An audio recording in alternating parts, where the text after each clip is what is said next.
Chapter 11 of Bhishma Parva, The Night in Bhishma's Tent.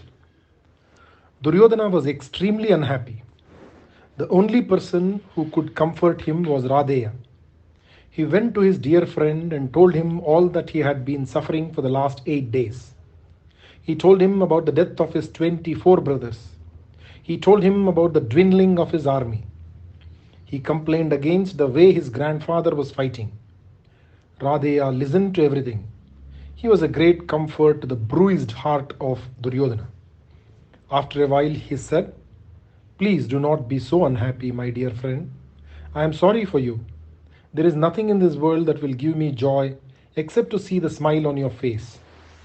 I am prepared to give my life for you. I am grieved to hear about the death of your brothers. It is fate. No one can defy fate. I do not know how I am to comfort you." Duryodhana said, "Drona, Bhishma, Shalya, and Kripa, they all refuse to kill the Pandavas.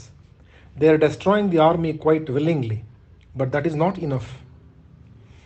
Arjuna is destroying our army and Bhishma is destroying theirs. That is all that has been happening so far. Nothing remarkable has happened. I am quite diffident now about winning the war. The fact that you are not in the war has a lot to do with, this depression of mine. I do not see any way out of this." Radeya said, "Duryodhana, your grandfather is very fond of the Pandavas. He is not strong enough either to conquer the Pandavas. Please ask him to withdraw from fighting. Ask him to lay down his arms. I will take up my arms to please you. I will bring the smile back to your face. I will kill Arjuna. You must go to your grandfather now and tell him that Radeya will begin fighting if Bhishma lays down his weapons. Tell him that I will concentrate on the killing of Arjuna, who is a favorite of all of them. I will not care about the destruction of the army." Duryodhana was very pleased with the words of Radeya. He decided to visit his grandfather. Duryodhana went to the tent of his grandfather. He sat near him after saluting him. He said, "Grandfather, I know that you are powerful enough to fight with the gods. I was sure that victory would certainly be mine since I had you to command my army. But my hopes seem to be just dreams. You have not killed even one of the sons of Pandu. I never thought that the war would continue so long. I was sure of its being over in a day. It is all because of your affection for the Pandavas that I am losing. You are destroying their army. I do not want that. I want the death of the Pandavas. Either you are too fond of them to kill them, or you are nursing some grievance against me. I am really very unfortunate. If you do not like this war, let Radeya fight. He will do what is dear to me." Duryodhana sat silent after these words. Bhishma was hurt by these cruel words of Duryodhana. He was angry, but he did not speak harshly to Duryodhana. He sat silent for a while. Then he lifted his angry eyes and looked at Duryodhana as though he would burn him up. But his words were gentle. He said, "Duryodhana, why do you do this to me every day? You are wounding me with your terrible words. I am performing for you a great sacrifice. The greatest victim in this sacrifice is myself. I am killing myself to please you, and yet you talk like this. Can you not see that I cannot kill the Pandavas? Whether I want to or not is a different matter. Even if I want to, I cannot kill them. They are invincible. I have told you this again and again, but you cannot understand me. Their friend is Krishna, protected by him who is the protector of the universe. How can they be killed by you, or by me, or by Drona, or by your friend Radeya? You are foolish. All the reports about Arjuna's prowess and the proofs that you have had are not enough to make you realize that I am not the person to kill the Pandavas. Tomorrow, in the war, I will fight excellently. I will burn up the army of the Pandavas. I will destroy the army of the Panchalas and the Vrishnis like a forest fire. I will be so terrible tomorrow that the people of the world will talk about it with thrilling words. I can do that and nothing more. Go and sleep. Duryodhana was a bit satisfied, not quite. But he could do nothing. He would have to wait for the death of the Pandavas at the hands of someone else. Who was capable of that except Radeya? And Radeya had refused to fight till the death of Bhishma. He could not see how his problems were to be solved. It was all so depressing.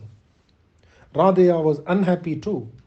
With the passing of each day, he was nearing the day when he would have to fight with his dear and beloved brothers. He was grateful to Bhishma for this respite. He had been given time to train his mind, not to think of the Pandavas as his brothers. 8 days had passed. Radeya was gradually preparing himself for the dreadful ordeal ahead of him. If Bhishma did lay down his weapons tomorrow, he would have to fight. He must. Radeya thought of the past so many years when he had been so impatiently waiting for a chance to fight this duel with Arjuna. He now compared it with his unwillingness to enter the battlefield. He was hoping that Bhishma would continue his leadership. He was not ready yet for the war with his brothers. He was sorry for his friend Duryodhana. He was complaining that Bhishma, Drona and Kripa, with Shalya, were all fond of the Pandavas and that they refused to kill them. He thought that Radeya was the only one who hated the Pandavas as much as he did. He was wrong. Radeya loved the Pandavas now. What a love greater than the love of Bhishma had for them.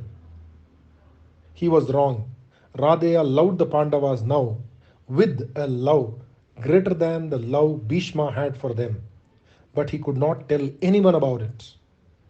Poor Duryodhana, Radeya knew that the Pandavas could not be killed. But his friend did not know it. He would not believe it even when so many people told him about it. Duryodhana had seen the Vishwarupa of the Lord, but he would not believe that Krishna was the Lord of the universe. What could anyone do with him? How to tell him that the Lord had taken the side of the Pandavas and they were therefore invincible? Radeya spent the entire night thinking of the past so many events of his life. The end had come. It was all a matter of days. Radeya prayed for strength to withstand the bonds of affection for his brothers, strength to be loyal to Duryodhana, who was his only friend. Radeya prayed for his good name and for his death on the field of battle. His eyes would not sleep. So passed the night. Good night. Shri Krishna Arpanamastu. Chapter 12 of Bhishma Parva. Bhishma, the forest fire. The 9th day of the war dawned. Duryodhana was excited since his grandfather had promised to fight his best day. He spoke to Dushasana. We are sure to win today. Our wish of the last so many years is to be realized. The greatest task for us today is the protection of Bhishma. You must make arrangements for a team of our heroes to be surrounding Bhishma all the time. He had said that he will not fight with Shikhandi. Please see to it that he does not come in front of our grandfather. If today is as successful as I am hoping, we need have no worry about the future. Go and see to the arrangements. He looked at the arrangements of the enemies. He said, Dushasana, the right wheel of the chariot of Arjuna is protected by Uta Maujas, and the left wheel of the chariot of Arjuna is protected by Yudhamanyu. Arjuna, in his turn, is protecting Shikhandi. You are to take care that Shikhandi does not appear before grandfather. Arjuna, in his turn, told Drishtadyumna, see to it that in front of Bhishma is placed the chariot of Shikhandi. I will guard him. Bhishma had arranged his army in the Vyuha called Sarvato Bhadra. It meant safe on all sides. It justified its name. Bhishma was at the front as usual. He was guarded by Kripa, Kritavarma, Shakuni, Jayadratha, Kamboja, and the sons of Dhritarashtra. The Trigartas were there, arrayed formidably. The Pandavas arranged their army in an equally formidable phalanx. Yudhishthira, Bhima, Nakula, Sahadeva, and the sons of Draupadi were all at the front. Leading the constellation were Arjuna, Drishtadyumna, Shikhandi, Gatotkaja, and Chakitana. Behind them were stationed Abhimanyu, Drupada, and 5 Kekeya brothers. The fight began. Abhimanyu attacked the army of Duryodhana. He was bent on destroying everyone. No one was able to prevent him from breaking into the Vyuha. The warriors on both sides were so pleased with his excellent methods of fighting. He was like a comet raining fire and brimstone. With his golden bow and his golden jewels, which gleamed on his arm and chest, he looked like a thunder cloud. His bow was almost full circle. So incessantly was it bent. It made a halo round his face. Drona and Kripa, with the powerful Ashwatthama and Jayadratha, were not able to withstand him. It looked as though there were two Arjunas instead of one. Duryodhana said, "This Abhimanyu is another Arjuna. We have got to do something to stop him." He called Alambusa and asked him to challenge Abhimanyu. Alambusa went to Abhimanyu and summoned him to a fight. The sons of Draupadi came to the help of Abhimanyu, and the 6 of them defied Alambusa. With his Maya, Alambusa caused a darkness to fall on the field. It was the sort of darkness that hit you in the face. Abhimanyu was very angry with Alambusa. He invoked the astra called Surya. It shed a brightness on the field and the darkness lifted suddenly. People were so pleased with the prowess of the young son of Arjuna. All the Maya tactics of Alambusa were counteracted by the astras of Abhimanyu. Alambusa abandoned his chariot and went away from the field of battle. Bhishma now faced Abhimanyu. Abhimanyu who was a combination of Krishna and Arjuna, was not a bit upset at the onslaught of his great-grandfather. Arjuna joined his son. The brothers of Duryodhana surrounded the old man. The other Pandavas came to the help of Arjuna and Abhimanyu. The fight was wonderful. Kripa was challenged by Satyaki and a duel began. Kripa fell down in his chariot, unable to stand the power of Satyaki's arrow. Ashwatthama came to his rescue. Satyaki cut the bow of Ashwatthama into 2. Taking up another bow, Ashwatthama sent arrows which could break up even a mountain. So sharp were they. They made Satyaki faint, but in a moment he recovered from the faint and attacked Ashwatthama with renewed vigor. The arrows of Satyaki covered him completely. Drona came to the rescue of his son. It was now a duel between Satyaki and Drona. It looked like the impact of the 2 planets, Mercury and Venus. Arjuna hurried to the help of his beloved Satyaki. Arjuna was the favorite pupil of Drona, and Drona was more dear to Arjuna than his own father. But all that had to be forgotten. They fought with intense fury. Duryodhana was afraid to let duels be fought. He dispatched Shusharma to the spot. Duryodhana was afraid that Drishtadyumna would come to the help of Arjuna, and it was well known that Drishtadyumna was born to kill Drona. Arjuna's method of fighting brought tears to the eyes of Drona. He was proud of his pupil and he had to fight against him. He cursed himself for having adopted the role and dharma of a Kshatriya. Arjuna invoked Vayu and sent the Vayu Vastra. There was a terrible gale and it caused terror in the army of the Kauravas. Drona invoked the astra called Saila. It made the gale abate. He smiled at his pupil as if to say, "I had to do it, my child." Arjuna smiled back as if to say, "Yes, I quite see that you had to do it." The Trigartas beat a hasty retreat. Duryodhana, accompanied by most of the Kaurava heroes, went to Bhishma and supported him in his fight with the other Pandavas. Bhishma was fighting with Yudhishthira. Bhima grabbed his mace in his hand and tried to hurt Bhishma. The elephants intervened frenetically and lured him away from Bhishma. It was pleasing to Bhima to kill that army. What was left of the elephant army of Duryodhana had to go away from the vicinity of Bhima. The Pandavas now saw the fury of Bhishma. He began to fight like one possessed. They had to just stand and watch. They could do nothing. He was the god of fury. He had decided to work havoc. He set about it systematically. Drishtadyumna, Shikandi, Virata, Drupada, and the Pandavas were all together trying to ward off his onslaught. But they could do nothing. 1,000 arrows were shot at Bhishma, but nothing happened. Bhima and Satiki joined the fight. It was futile. The heap of dead bodies grew larger every moment. The field was caught in the grip of a terrible fear. Bhishma had decided to kill all of them. All the Kauravas were round the Kuru veteran, and all the heroes on the other side were round Drishtadyumna. It was just a general defense. No duels were fought anymore. It was not possible. Arjuna was being harassed continually by the Trigartas. He had to accept their challenge. It was the rule of fighting. No one could refuse a challenge. Bhishma came to the help of the Trigartas, who were faring not too well with Arjuna. Yudhishthira and the twins were trying to balk the attempts of Bhishma, but they could do nothing to him.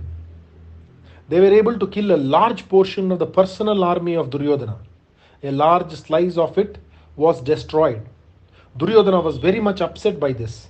He went to his uncle, Shalya, and said, Yudhishthira seems to be as powerful as Bhima or Arjuna. As for Nakula and Sahadeva, they seem to be worthy nephews of a great man like you. Nothing can stop their fury. I want you to go and fight with them. Accordingly, Shalya came to fight with his nephews and with Yudhishthira, who had so much respect for Shalya. He was quite unhappy at the trick of fate which made him fight with the Pandavas, who were almost his children. They were the sons of his dead sister, and he had to fight with them because of his own foolishness. It was no use blaming fate for this. With a shrug of impatience, the grand old uncle of Nakula and Sahadeva went forward to fight. Bhima came to help Yudhishthira. The four of them were able to defy the team which had Shalya as the leader. Bhishma's fury had not abated. On the contrary, it increased with the heat of the sun. The army of the Pandavas was being destroyed at an alarmingly fast rate. The sight was terrible. Words cannot describe the panic in the heart of everyone. Krishna spoke to Arjuna. This man has decided to kill everyone except the 5 sons of Pandu. You have got to save our army. Arjuna, you must remember your words that single-handed you would kill all the foremost fighters on the side of the Kauravas. Now is your chance. Please look at your army. Come, Arjuna, I will take you to your grandfather. Kill him without mercy. Arjuna answered in a listless voice, Krishna, I do not want to kill all my dear relatives. The kingdom which we are going to win after this will be distasteful. I prefer to go to hell than live this life on earth which is worse than hell. Take me to the presence of Bhishma. I will try to do as you say. Krishna was very angry with Arjuna for his words. The Pandava brothers and the other heroes looked at the chariot of Arjuna and heaved a sigh of relief. Arjuna was the raft with which could save them from drowning. Arjuna advanced. With his first arrow, he cut the palm tree banner of Bhishma. The next few arrows broke the bow of Bhishma. Bhishma took upon another bow and continued to fight. Arjuna broke that bow. Bhishma was very pleased with the quickness of Arjuna. He said, Excellent Arjuna, it is a pleasure to fight with you. The duel was the most wonderful thing that they had all seen so far. But Arjuna was just sending arrows at the old man. They did not hurt him much. Krishna was exasperated at the softness in Arjuna. He could not forgive him this weakness at this critical hour. He saw that every arrow that Bhishma was sending was taking the life of at least one man. Arjuna, on the other hand, was making his arrows fall as softly as flower petals on the form of Bhishma. At the rate at which the fight was proceeding, the Pandava army would be destroyed in no time. Krishna watched for a few moments more. Suddenly he threw the reins of the horses away from his left hand in disgust. He jumped out of his chariot.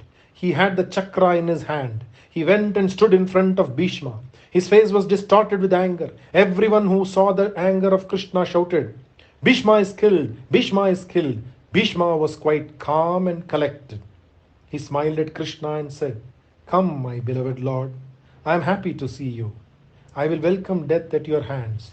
This is the second time this chance is given to me. I lost it once. I am not going to let you go without fighting with you. I will be the most fortunate person on this earth if the great Lord Narayana releases me from this world of pain. Come quickly, I am waiting." It had all happened within the winking of an eyelid. Arjuna was terrified. He fell out of his chariot and at the feet of Krishna. He could not talk properly. His throat was dry with fear.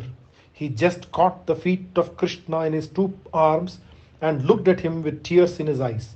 Krishna would not look at him. He tried to shake off the hands of Krishna, which were restraining him. He was sighing like a hissing snake. Arjuna spoke at last. "I beg of you not to do this. Please save me from the sin of having made you break your promise. The world will call you a liar if you do this. I will not allow this stain on your pure name. I have now woken up from my dream. I remember all that you told me on the first day of the war. I swear that I will keep my word and kill as I said I would. I swear in the name of truth and in the name of our friendship that I will not be false to my promise." Krishna was now pleased. He knew at once that the cloud had lifted from the mind of Arjuna. Now there would be no one like him. But he did not show his pleasure. His face was still as it was before. He looked as sullen as the sky just before the break of thunderstorm. Without speaking a word, he quietly got into the chariot and took up the reins. Everyone could see the different Arjuna now. He became more terrible than Bhishma now. He was intent on just one thing, to prove to Krishna that he was able to do what he had promised to do. Still Bhishma was invincible. No one could prevent him from the work of destruction on which he was bent. It went on for a long time. Arjuna could destroy the Kaurava army in return, but he could not stop the old man from the fury of destruction. Evening had set in. The fighting had to be stopped.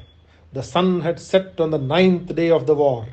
It was the most terrible day of all. There was nothing to talk about except the fury of Bhishma. Everything else paled into insignificance.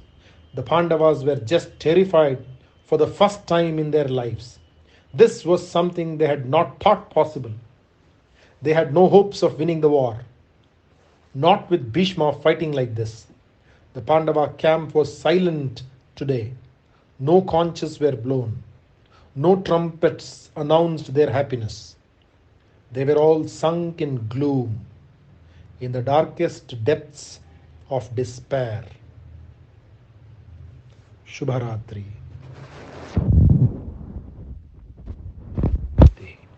Krishnarpanamastu. Chapter 13 of Bhishma Parva. The Pandavas at the feet of Bhishma. Yudhishthira was speechless with sorrow. He was helpless against the fury of Bhishma. He looked at Krishna and said, "Krishna, I am sure we will never be able to win this war. Look at Bhishma. It is impossible to fight with him.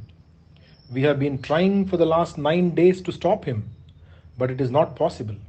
I can see my army melting away at the approach of Bhishma, and I am not able to do anything about it. You must tell me what should be done. I find it hard to fight with my grandfather. It is easier to fight with Indra with his weapon Vajra. It is easier to fight with Varuna with his noose. It is easier to fight with Kubera with his mace. It is easier even to fight with Yama and his Gada. But I cannot face my grandfather and his snake like arrows. They burn up my army and I am helpless. I feel that the only thing to do is to accept defeat and go back to the forest. Anyone who advances towards the Kuru commander suffers the fate of the moth which flies towards a flame. I have been the cause of so much unhappiness to my brothers. Because of my foolishness, they had to spend years in the forest. Now, because of my foolishness, they have to suffer the arrows of my grandfather. I look to you for salvation. Krishna, you must save me and this poor army of mine from Bhishma. Tell me how to kill him. Krishna was full of compassion for Yudhishthira. He was very gentle in his speech. Krishna said, Yudhishthira, please do not give way to despair. You have your brothers. You have me. They may be overcome by affection for Bhishma, but I will not be affected. I will challenge him. Even under the eyes of the sons of Dhritarashtra, I will kill him single-handed. Once Bhishma is killed, victory is yours. I will be the death of Bhishma. See me tomorrow. I will kill him using my astras. The enemies of the Pandavas are the enemies of Krishna. Those who are your friends are mine too. As for this dear brother of yours, this Arjuna, he is my dearest friend. I am prepared to cut up my flesh into little bits and give it to him. I am so fond of him. He too is just as fond of me. He will give up his life for my sake. Appoint me as the killer of Bhishma. Once Arjuna swore that he would kill the great Bhishma. He sent a message to Duryodhana through Uluka. You remember? In the presence of all the heroes on our side, he said that Bhishma will be his first victim in the war. Loving him as I do, I cannot make the oath of Arjuna become false. On his behalf, I will kill Bhishma. Let him give me permission and I will do it. Or, if he makes up his mind, nothing can stop Arjuna from killing Bhishma. The whole burden rests on him. There is nothing impossible for this man who has killed Kalakeya and the Nivata Kavachas single-handed. Bhishma is not very hard to kill. Only Arjuna is too sensitive a soul to do this job. A warrior needs to kill compassion and affection first if he is to be successful. You are all of you too good to be good killers. I am the right person to do it. It needs a man who is beyond the bonds of this earth. It needs a man who has learned to treat the opposites, happiness and sorrow, good and bad, pain and pleasure with equal indifference. I am that man. To me, everything in this world looks alike. To me, the lion and deer look alike. Good and bad look alike to me. I believe only in the performance of my duty. I do not attach any importance to the results or fruits of my action. I am therefore free from the blame or the credit that goes with the act. Yudhishthira, let me fight. The sin will not cling to me. I am far beyond the touch of these earthly things. Shed all your worry and leave the killing of Bhishma to me. I will do it for you. Krishna sat silent after that. Yudhishthira's eyes were full of tears. He took the hand of Krishna in his and said, Do you have to tell me that you are able to kill Bhishma? I know you. You are the end and the beginning of the world. You are the cause of the universe. Without you, there will be nothing. There will be no sun and no moon and no stars. You are the eternal soul. You have taken up the lives of the Pandavas in your hands. I have no words to express my gratitude. You are not the charioteer of Arjuna alone. You are the charioteer to the Pandavas. You have to steer all of us in the right path. You are prepared to do anything for us, but I am not allowing you to get your name tarnished. I do not want you to be called a liar by the world. You are too dear to me. You have promised Duryodhana that you will not fight in this war, that you will be just a charioteer to Arjuna. Please keep that promise. Your hands, white as snow, must not be tainted with blood. I will not have it. I must think of some other way to kill Bhishma. A few moments later, Yudhishthira said, on the first day of war, when I went to grandfather to get his permission, he told me that he was fighting for Duryodhana because he had to. I am sure that in his heart of hearts, grandfather is fond of us. I will go to him and ask him how we are to kill him. Let us all go to him tonight. We will ask him how we are to kill him. Krishna, if you think that my suggestion is good, we will adopt it. Krishna said, I like your idea. Asked by you, Bhishma will certainly tell you how he should be killed. Come, let us go. The five brothers and Krishna set out late in the night to the camp of Kauravas. They discarded their armors and they walked with bare feet. It was dark and terrible night. The camp of Duryodhana was silent. Everyone was asleep. The Pandavas entered the tent of Bhishma. They prostrated before him. Bhishma was very excited to see these grandchildren of his. He said, come, Krishna, I am so happy to see you. Yudhishthira, Bhima, I am so happy to see you. It is good to see Arjuna and the handsome Nakula.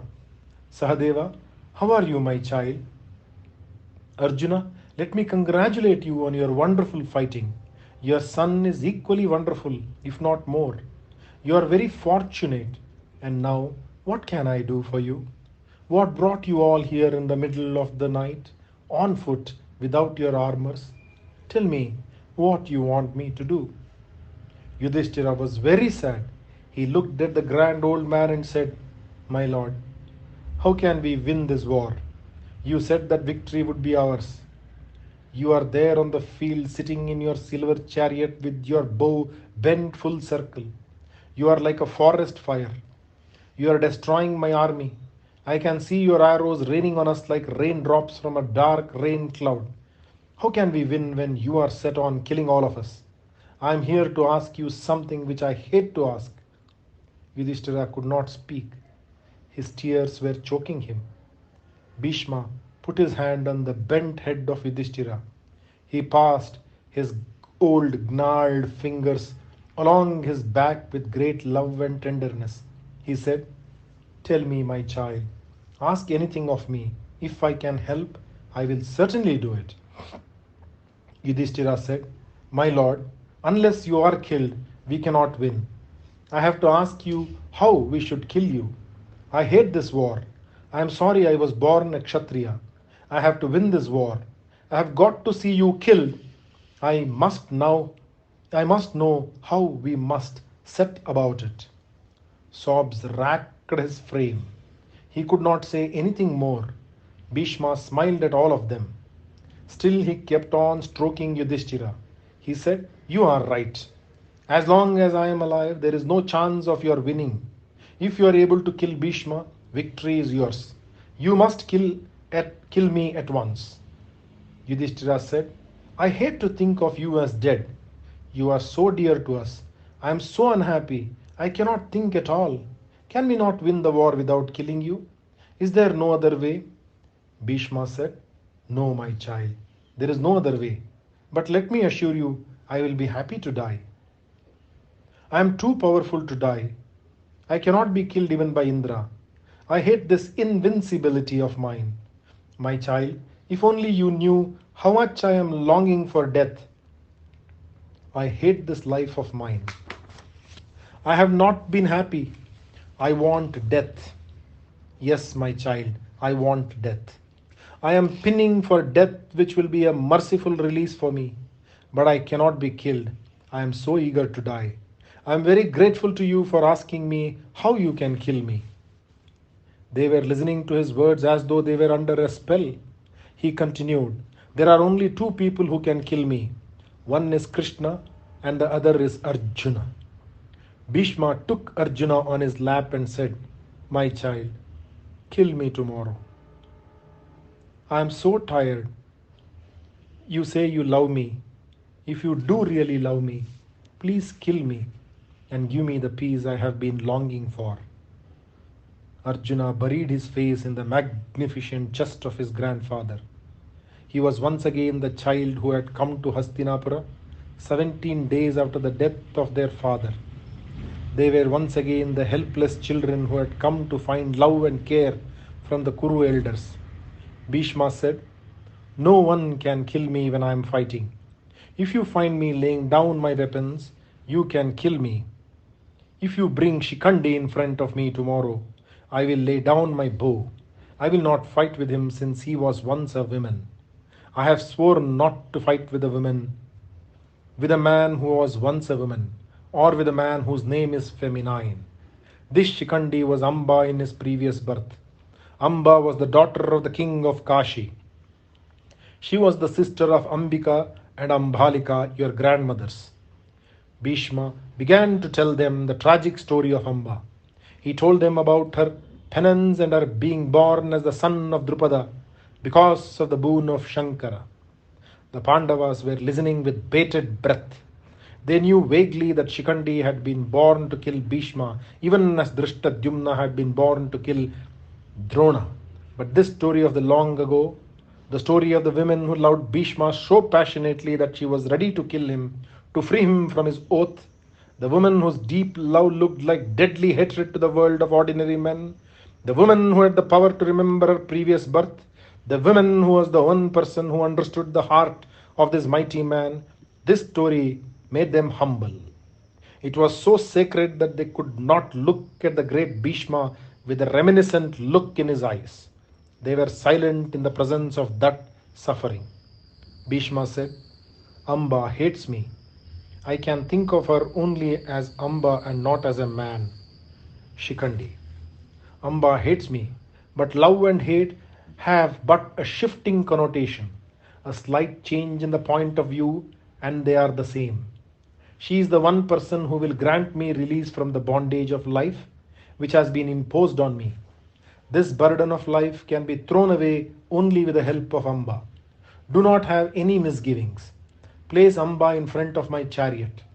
Looking at her eyes, spitting hatred, I will lay down my arms. Arjuna, you must stand behind me, Amba. You must kill me with your arrows. I can be killed only by you.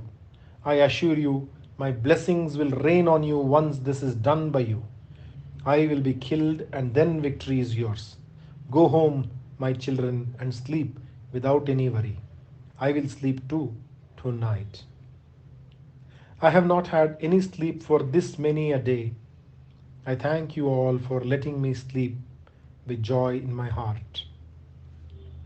Bhishma was shedding tears of joy. The Pandavas were chastened by the tears of Bhishma. They fell at his feet and with their eyes wet and their head hung down, they left the presence of Bhishma. They saw him seated with a strange, unearthly smile on his lips. He looked as though he had already begun his journey to heaven. He looked like a god who was just resting for a few moments on the earth. He suddenly looked young and happy. Krishna smiled back at him and said, "You will be happy from now on. You will not be born again in this world of men. You will be remembered as the greatest man that ever graced the house of the Kurus." Bhishma smiled his thanks for these words of Krishna. So they left him. The Pandavas reached their camp. With his voice choked with emotion, Arjuna said, "Krishna, how can I do it? I think of the old days when we were children. I would be full of dust and mud because of my playing in the mud. I would go to grandfather and rush to his lap. With his white dress soiled by me, he would laugh with me and play with me. I would sit on his lap and call him father. He would smile gently and say, 'I am not your father, I am your grandfather.' Say it, grandfather." I would say, "Grandfather," and he would hug me tight. I remember this when I think of tomorrow. How can I kill this beloved grandfather of ours? How can I enjoy victory which will be a result of this? Krishna's face was grave. He said, "You have to do it. You are a Kshatriya. You have to win this war. These things will happen. You must be firm about this. Do not let these things upset you. It has been destined that Bhishma is to be killed by Arjuna. When a man is born, the gods decide his death too. It is not in your hands or mine to change the workings of fate. Treat it as your duty and do it. Do not let your affections cloud your mind. Arjuna said, yes, I will do it. I will do my duty. Shri Krishna Arpanamastu.